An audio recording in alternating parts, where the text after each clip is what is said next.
Hello DC fans, welcome back to my channel Dastaan TV. तो finally जिस चीज़ का हम लोगों को इंतज़ार था वो चीज़ हो गई। सुपरमैन का सूट रिवील कर दिया गया है। जी हाँ गाइस, ये रही वो पिक जो रिवील की गई है।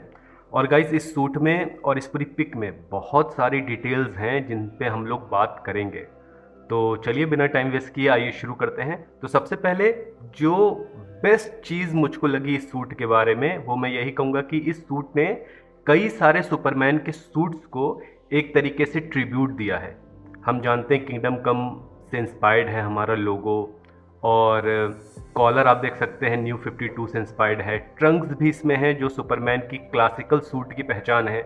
यानी कई सारे जो सुपरमैन के पॉपुलर सूट्स रहे हैं उनको ट्रिब्यूट दिया है इस सुपरमैन के सूट ने। सबसे पहले मुझे क्या चीज़ पसंद आई गाइस, तो जो कॉलर है गाइस वो मुझको बहुत ज़्यादा पसंद आया है। अब देखिए, मैं एक बात आपको बताना चाहूँगा। न्यू 52 वर्जन जो है सुपरमैन के सूट का जिसमें कॉलर है, ये बहुत ज़्यादा पोलराइजिंग सूट है। पोलराइजिंग इन द सेंस, कुछ लोगों को कॉलर बहुत ज़्यादा पसंद है क्योंकि एनिमेशन में भी दिखाया गया और बहुत से लोगों का कहना है कि कॉलर सुपरमैन के सूट पे अच्छा लगता है। लेकिन बहुत से लोग कॉलर को बिल्कुल हेट करते हैं।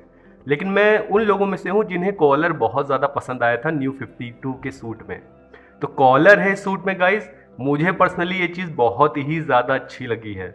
एक और चीज़, कलर जो ग्रेडिंग है सूट की वो आई थिंक बहुत ज़्यादा अच्छी है। बहुत ज़्यादा म्यूटेड भी नहीं है मैन ऑफ स्टील की तरह, और बहुत ज़्यादा कहें तो लाइट कलर्स भी नहीं है सुपरमैन रिटर्न्स की तरह। जैसे मैंने ऑलरेडी पहले कई बार बोला हुआ है कि जो कलर की टोन रहनी चाहिए वो समथिंग इन बिटवीन रहनी चाहिए। तो ये मेरे एक्सपेक्टेशन पे खरा उतरा है जो कलर ग्रेडिंग है सूट का। और गाइज, एक डिटेल जो बहुत ही ज़्यादा सुपर कूल डिटेल है सूट में, शायद आप में से बहुत से लोगों ने गौर किया होगा।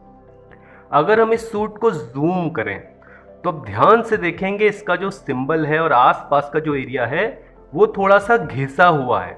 घिसा हुआ इसका मतलब यह है कि सुपरमैन के पास एक ही सूट है इस सुपरमैन के पास, प्लस जब भी वो बैटल करता है डिफरेंट डिफरेंट विलन्स से तो उसका जो सूट है वो धीरे धीरे डैमेज होता जा रहा है।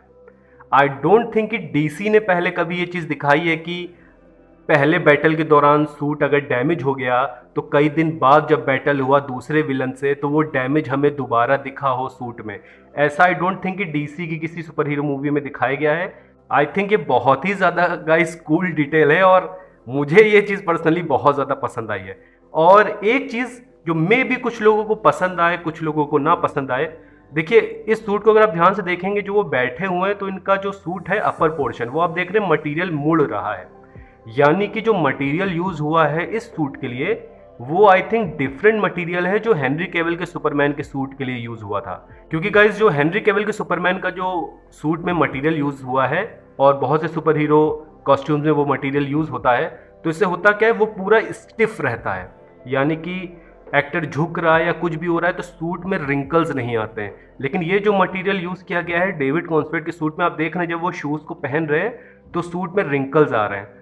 अब इसका एक एडवांटेज पॉइंट भी है इस मटेरियल का जो डेविड कॉन्सवेट के सूट में इस्तेमाल हुआ है, वो ये कि इससे एक्टर की फ्लूइडिटी बहुत ज़्यादा बढ़ जाएगी। यानी एक्टर को थोड़ा सा इजी रहेगा अपने हैंड्स को मूव करने में, क्योंकि स्टिफनेस नहीं है मटेरियल में, इसलिए अपने हैंड्स को अपने लेग्स को फाइट सीन के दौरान अच्छे से मूव कर सकता है। तो जो मटेरियल यूज हुआ है इसके प्लस और माइनस पॉइंट्स दोनों हैं। बहुत से लोगों को ये मटेरियल पसंद नहीं आ रहा है जो यूज किया गया है, लेकिन मेरे ख्याल से अगर एक्टर के पॉइंट ऑफ व्यू से आप देखें तो आई थिंक एक्टर को कंफर्टेबल करने के लिए ये मटेरियल बहुत ज़्यादा अच्छा है। ओवरऑल आप देख सकते हैं खिड़की के बाहर भी कुछ चीज़ें हो रही हैं। अब वो क्या चीज़ें हो रही हैं उसके ऊपर कुछ थ्योरीज हैं जिन पे मैं बाद में वीडियो बनाऊंगा। लेकिन इस सूट को अगर आप देखें गाइस तो मुझे पर्सनली ये सूट पसंद आया है। अब ट्रंक्स जो है वो हमें प्रॉपरली दिखाए नहीं गए। ट्रंक्स का प्रोपोर्शन कितना है, यानी सूट के कंपैरिजन में ट्रंक्स कितने बड़े हैं, बहुत ज़्यादा शॉर्ट हैं या बहुत ज़्यादा लॉन्ग हैं या मीडियम साइज़ हैं, ये तो हमको तभी पता चलेगा जब एक प्रॉपर स्टैंडिंग पोज रिवील किया जाएगा। लेकिन ओवरऑल गाइज मुझे सूट बहुत ज़्यादा पसंद आया। आप जरूर बताइएगा कि आपको सूट में क्या चीज़ अच्छी लगी क्या चीज़ नहीं लगी, और डीसी अपडेट्स के लिए मेरे चैनल को सब्सक्राइब करिए। Thank you.